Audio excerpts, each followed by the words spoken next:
that mean I can sit back and... You could do whatever you want.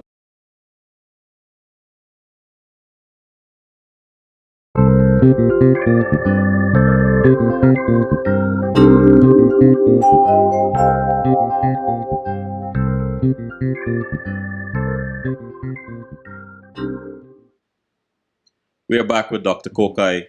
Dr. Kokai, what is the biggest misconception people have about integrative medicine?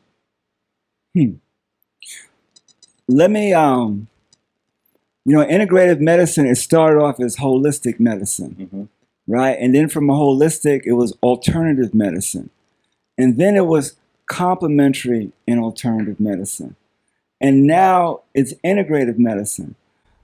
I like the term integrative medicine because it implies that there are any number of modalities and paradigms that can be used, but they're integrated. Now, the integration is really up to the practitioner because it has to do with the practitioner's skills, right? So somebody can say they're a holistic doctor. What does that mean? You took a nutrition course. I mean, you do some manipulation. So integration is what the practitioner brings to that.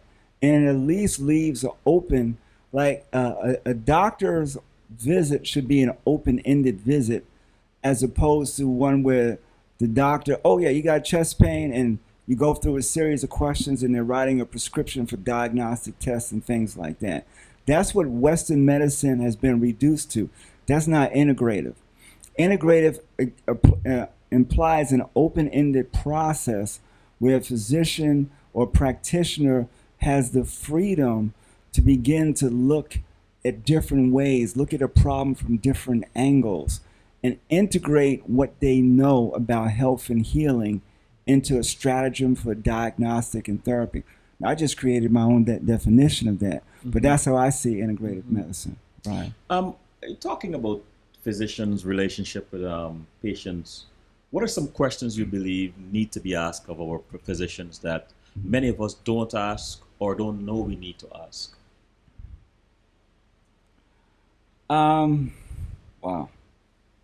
Is that a tough one? It's a tough one because one, there's a basic answer, like, okay, why are you prescribing this medicine? How long am I going to have to take it? Am I actually going to get better from this, or is this going to be for the rest of my life? Or are there any other therapies and things that I can pursue that can change the underlying, problem that created this? Right. So, but a lot of times you may not get those questions out, or it just doesn't work. You already know it's a closed encounter, right? It's a closed encounter. The problem most people have is to get in front of a practitioner that's going to have the time to actually do that. You have to pay out of pocket, and all of us, I can't afford to see myself, right? It's like all of us.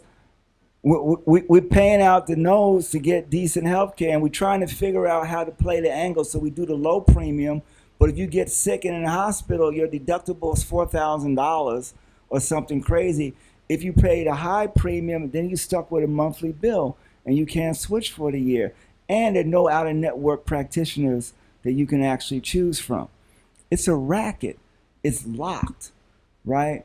That's why that's why this whole project in terms of creating an international reality.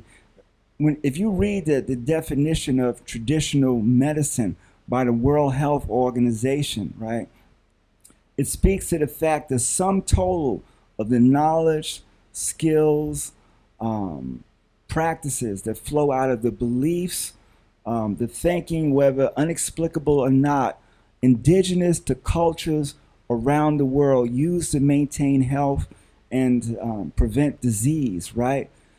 The U.S. is like totally lost. They out of that. I mean, they're not dealing with that. We're functioning in a closed system that's used to identify pathology, so that our level of health rankings in the world is poor. It's poor because we're, focusing on the end result.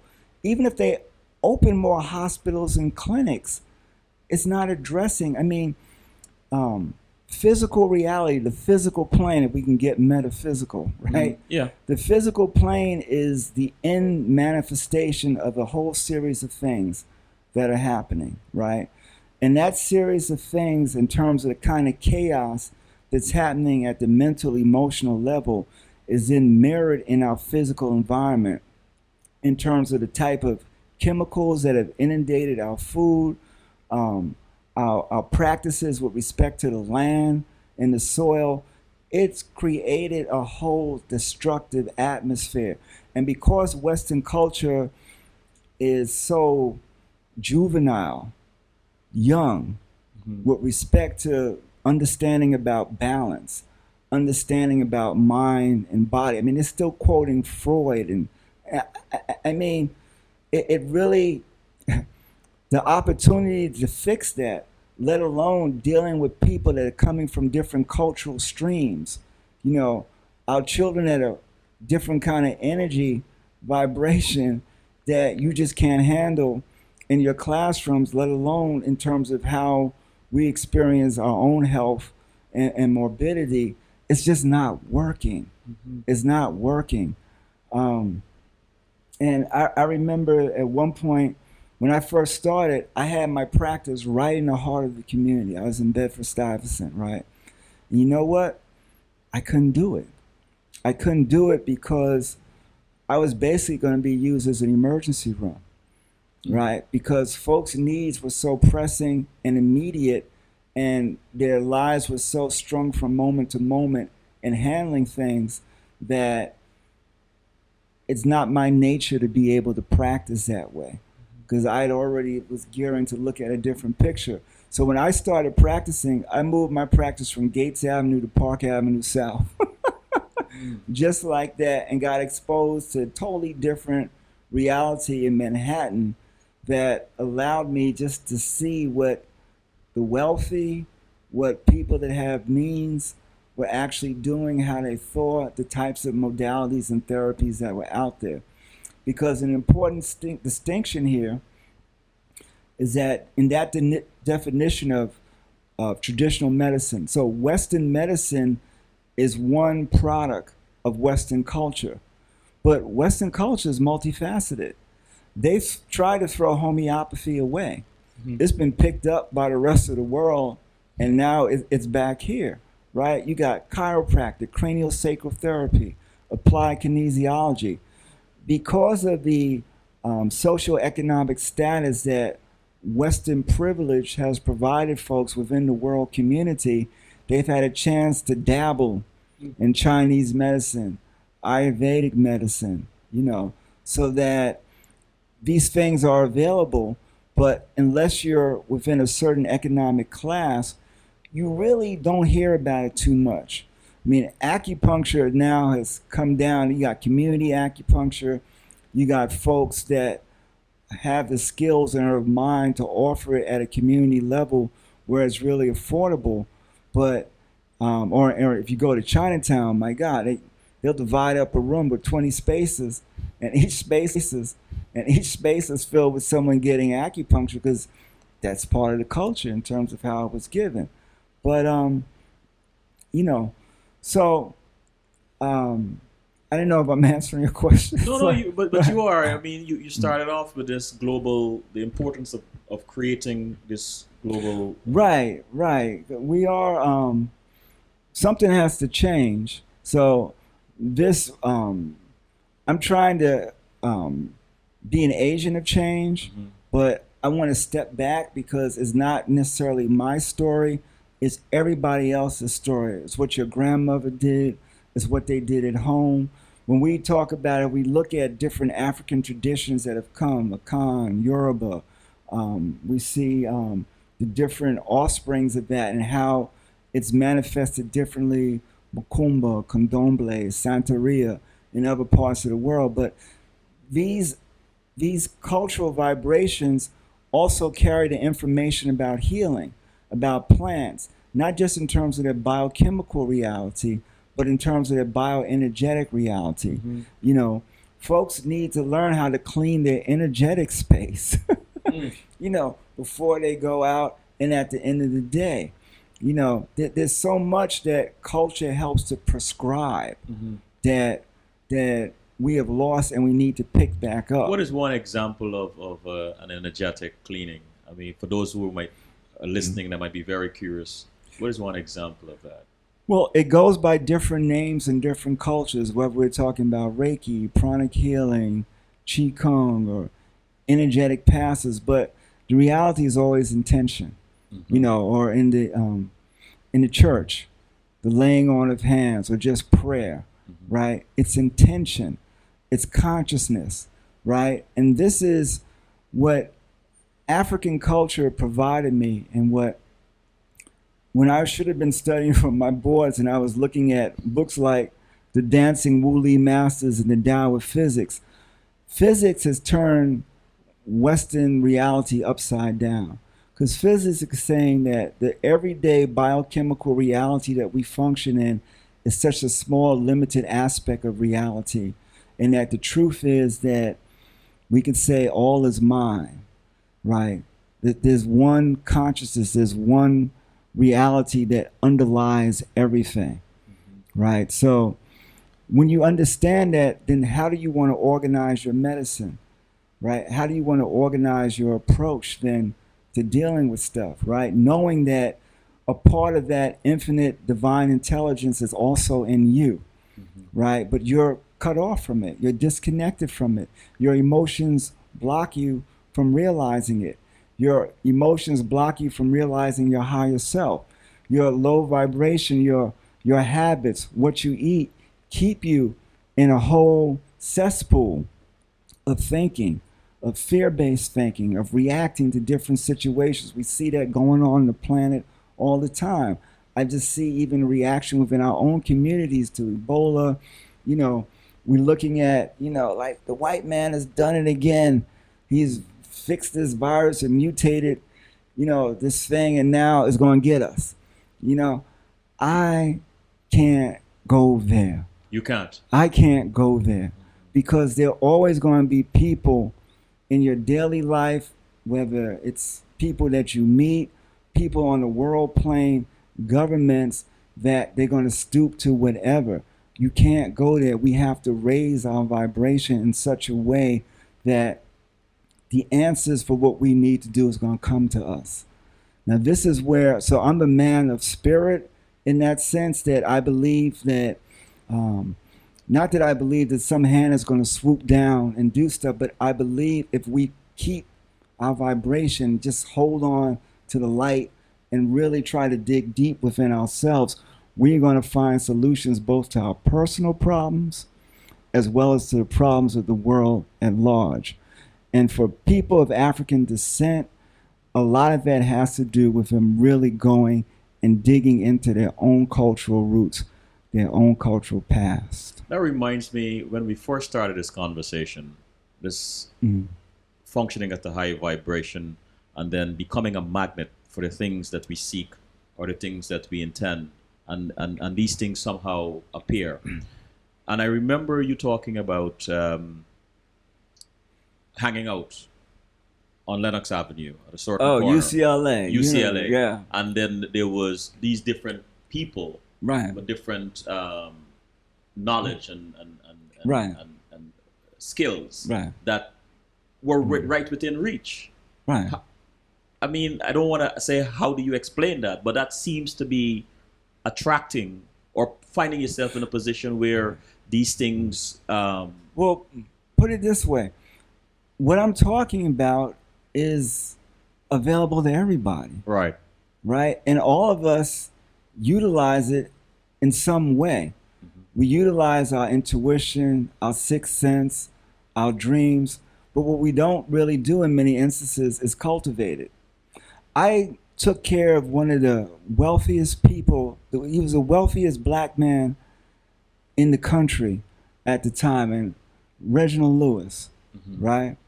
And one of the things that he shared with me is that he astral projected.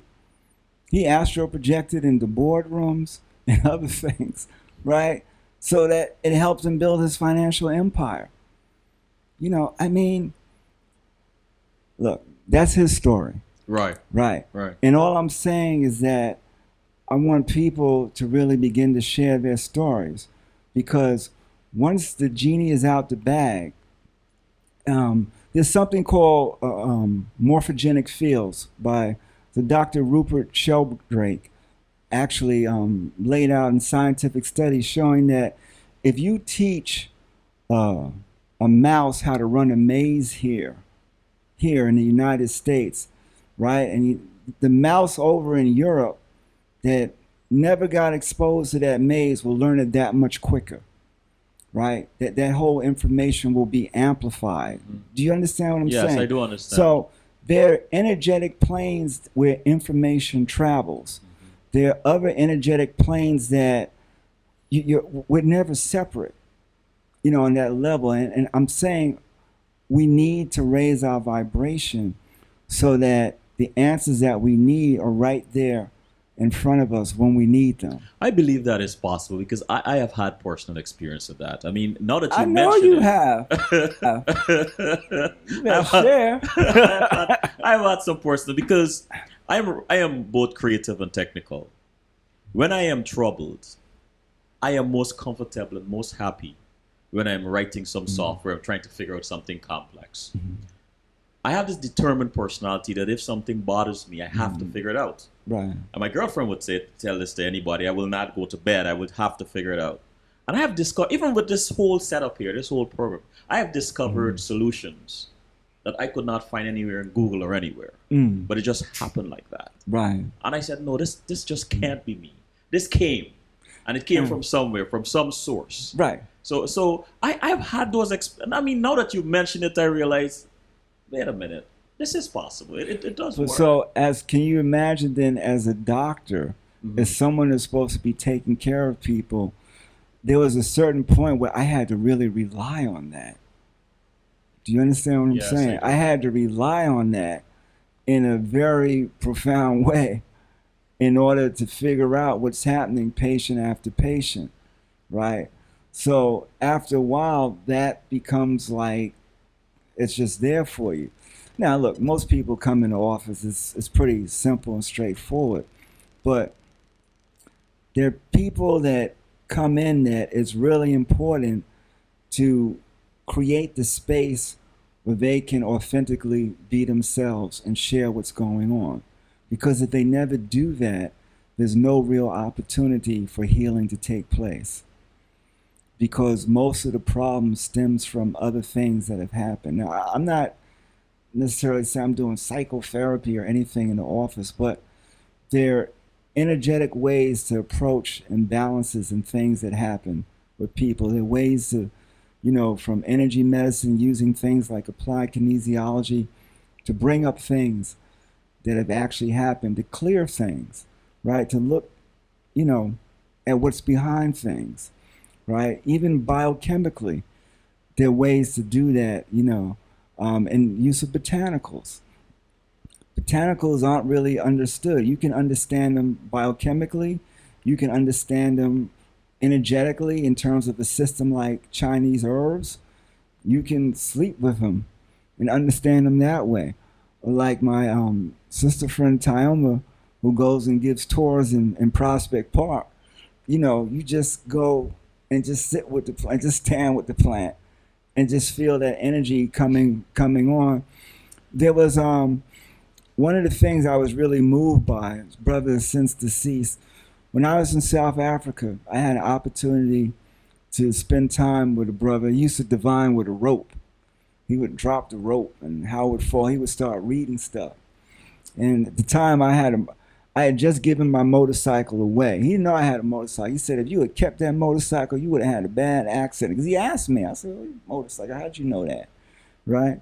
But more than that, when he would talk about plants, he says his father taught him that within that plant, it was the highest essence, it's the vibration that you're really looking for, that you really want to touch, right? And he would have patience, then he would go out into the bush, sit, meditate, and see what actually called him, to do that kind of work. Now, some of us don't have the patience for that. We don't have any bush around. You know?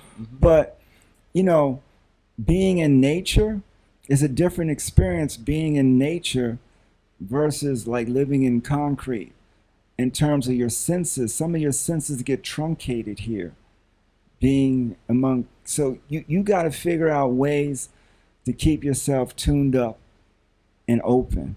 It's funny, plants, water does that for me. Since I was a child, I'm drawn to water. Okay. I could not pass by a stream or any body of water and not feel like going in. I almost drowned about 5 or 6, maybe 7 times, but I always get saved in the last sink. Somebody will There's a whole bunch of African priests out there just nodding their heads and Wow. saying, yeah, because, you know, what will happen in different traditions, they will, the energy matter vibration that constitutes your persona while you're here, it will resonate with different elements in nature. Some things will be inimical, you know, and some things can be really helpful.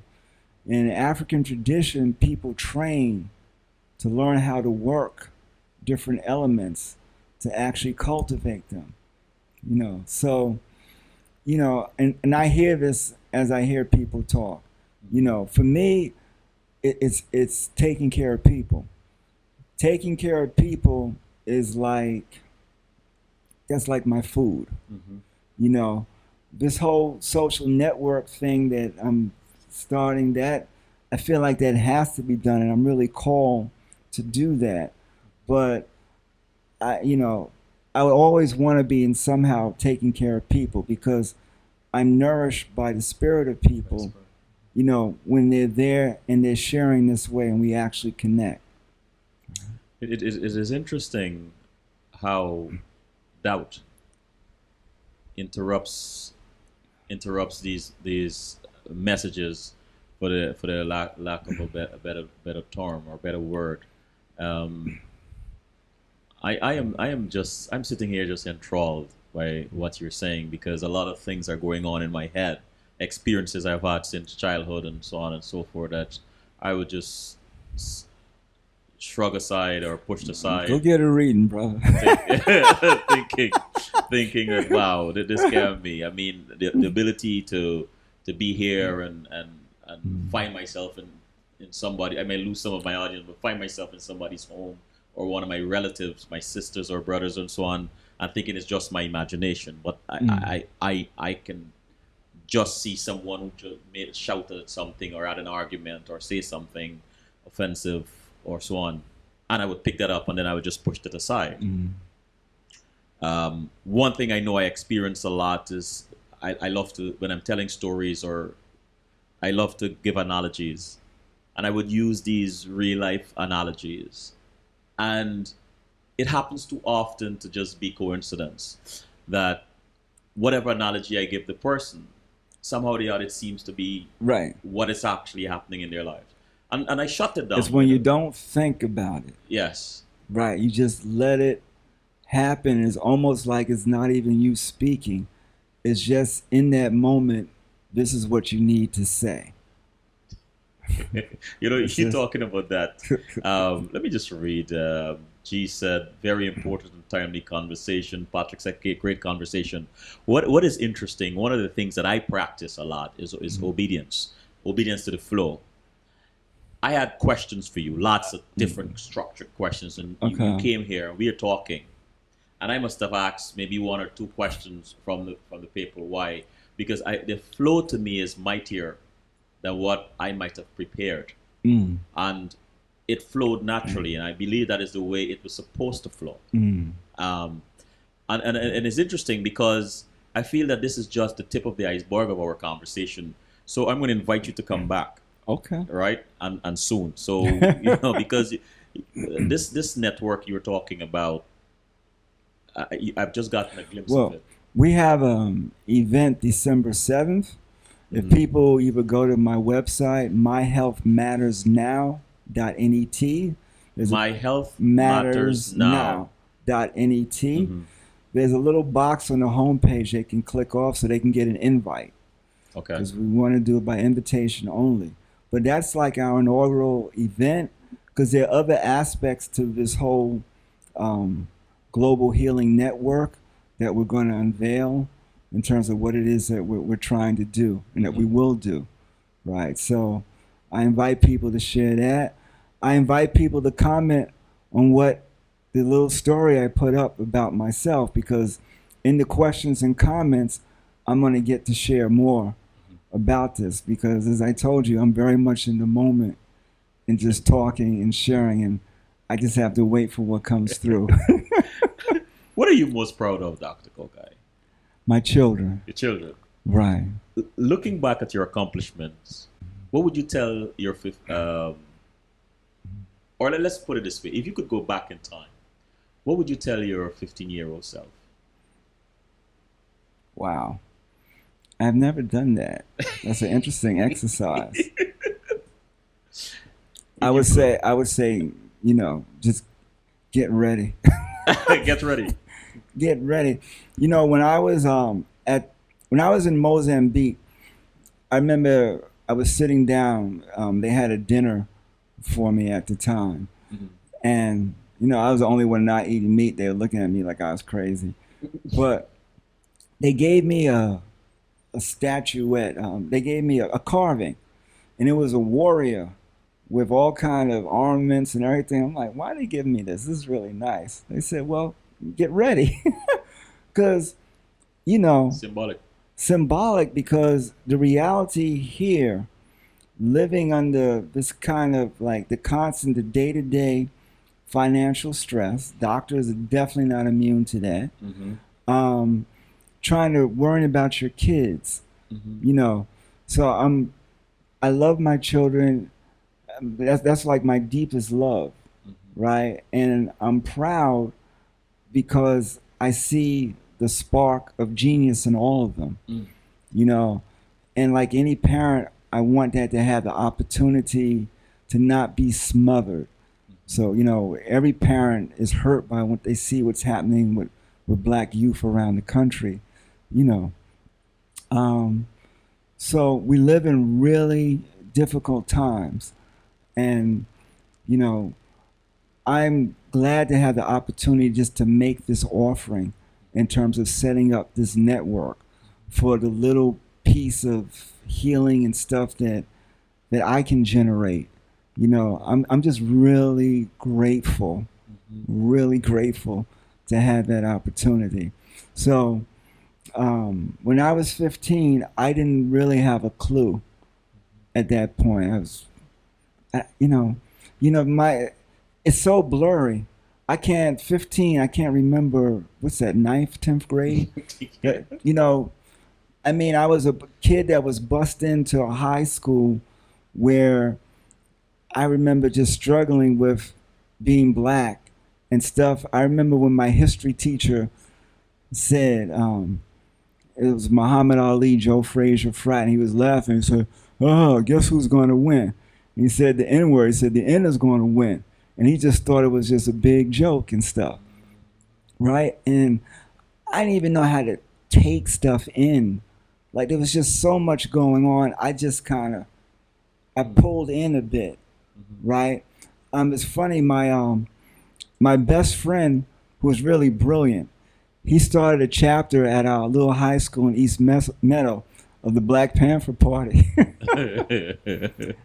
He went on to Harvard, kind of had some psychical difficulties, let's say. Left school, went back, and ended up going into engineering, helped design the stealth bomber and stuff like that. But went into totally, he said, the system is too much. It's just too much what's out here. I can't really deal with it in that way. So the system and the system, it molds people. It'll try to take you down in any number of ways. There's so many things that people can trip up on, from how to deal with the opposite sex, from business stuff, just basic decorum. There's just so many things that are required to help a human being be successful these days. It's a lot of work. What do you look forward to doing on the weekends?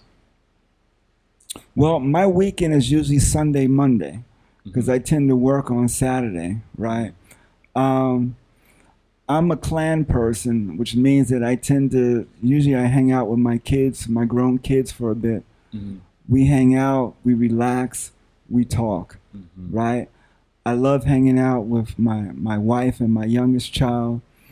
We try to create some activity, a little rest, and then it's the projects. There's the- It's just always a project or a case, to work on. If you were not doing what you're doing right now, Oh, I don't know, man.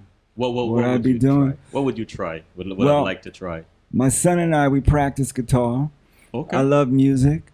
Mhm. I have a son who I feel is an up and coming musician. Um, I love the arts, man. Yes. I love people expressing themselves. When I was on radio, I had a chance to work with a really gifted poet who's since deceased. Her name's Fabian Miranda. Mhm. Fabian would hold us spellbound. Like she would do a poem every week to match the content of what we were covering in the shows. It was the Global Medicine Review. It was just amazing. So I'm really touched. I'm touched by stories. Mhm. I probably listen to a book on tape every week, Mhm. right? Science fiction, but fiction. I love stories, right? Because within the stories, you see the life, you see the thinking, you see the emotions, you see the seeds of illness, Yes. you know. Yes. Yeah. Patrick said, "This is very stimulating. Many thoughts are racing through my mind as well." Dr. Kokai, and this is a question I ask all my guests. We've come to that time of the evening. What makes you laugh out loud?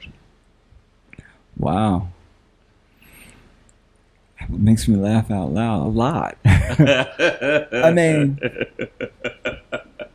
a moment with a friend, Mhm. just conversations, an aha moment, um, seeing my wife smile. Mhm. I mean, there are a lot of things. Give thanks. I wanna I think it's the ancestors talking, but a minute. Let's go somewhere. Mhm. Joy, happiness, very rewarding, very transformative. Why do you believe that when someone is happy, like me, I have a weakness for smiles. I love to see people smile. Right. I love smiles. Why do you think that when we are happy and when we are joyous, that almost anything is possible? Healing. So let me tell you one of the techniques that we've used sometime in practice, right? Um, we will take somebody that has, let's say they're kind of withdrawn. A lot of times I recommend people to take an acting class or something so they can get out of their own story and stuff, Right. get out of their own head. But a lot of times we'll have people assume different postures, like a hero posture, a warrior posture. Mhm. And in the morning, just do different postures, to take on different personas, right? Smiling totally affects the whole nervous system. It releases neurotransmitters in the brain that help to stimulate you to do things. To not smile is literally to shut off a part of your brain. Mhm. Is to not to connect with a part of your mind. Smiling is like turning the dial on the radio so you tune into a different bandwidth, a different frequency. So just to exercise that, even if you don't feel like smiling, Smile. right? You smile, you take that on.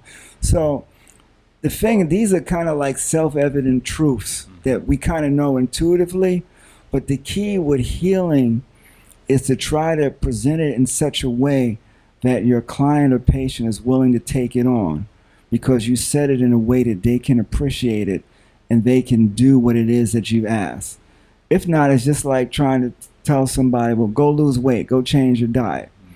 if you don't figure out their motivations and their energy, like what's behind that, what's behind the anxiety, what's behind the fear, you have less of a chance of coming up with whatever. Could be a story, it could be an energetic technique, it could be like what I did with you, is just cleaning your aura, your feel, so that the energy would flow again and your headache would dissipate. It could be that simple. Wow. So Dr. Kokai, I can sit here and I can talk with you for the rest of the night. And I know either your wife or my girlfriend would hurt one of us. But I want to thank you so much for coming. Right? okay. First, I want to thank you for clearing my headache. I wish my audience could have seen what you did and how fast it happened. Wow. Thank you for that.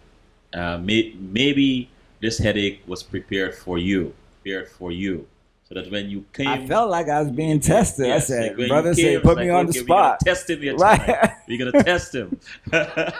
But thank you, and I wish you much success with this whole network that you're building. I think it is important. I've gotten a glimpse of it, and I sort of understand the importance of it and where this is going.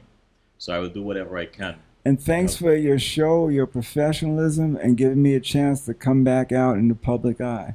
Ah, well, you'll be coming back again on I CWS. will. We have to have you. All right. And thank you so much. Okay. And good night. Good night, audience. And this is Selwyn Collins saying, fear not what fear whispers to you. Fear your obedience to it. Good night. Like that.